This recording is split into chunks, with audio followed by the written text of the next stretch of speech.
an open charge account at a local mom and pop market so I'd have food. And I was failing out of school.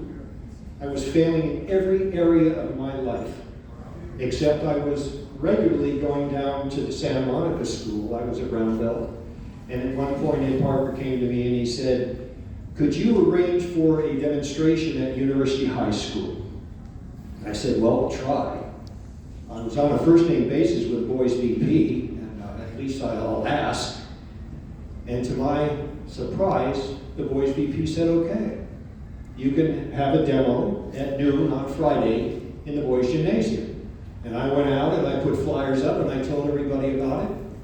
And I walked in there at the appointed hour at noon with Ed Parker, Johnny Walker, Chuck remembers Johnny, little Jimmy Dory, and Jay Aruda. And I was walking proud that day because I was with Ed Parker.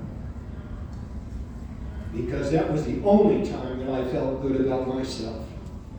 And because I was a student at that school, Ed Parker featured me in the demo. He had me run all of the techniques, and I was pretty quick.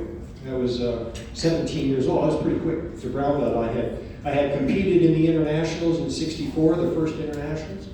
And after I did the techniques, Ed Parker broke them down.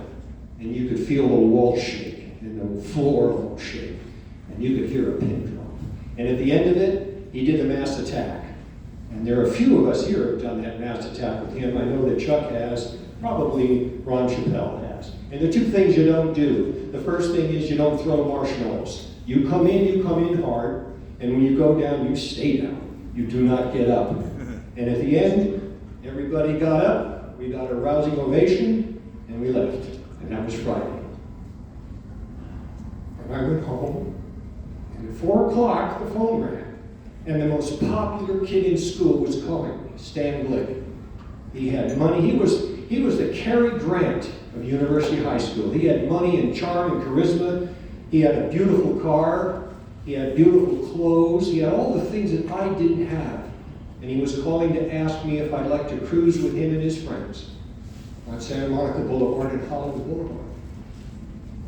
I had finally found a place in the sun. I had finally found a recognition that I was somebody. I didn't have any money, I didn't have any good clothes, I didn't have a car, I was failing out of school, I didn't have anything. But suddenly somebody recognized me as having something they didn't have that they respected. And that changed everything. And then later on in October of '64, I made black belt. I was 19 years old. Well, I eventually got thrown out of high school. That's no surprise to anybody.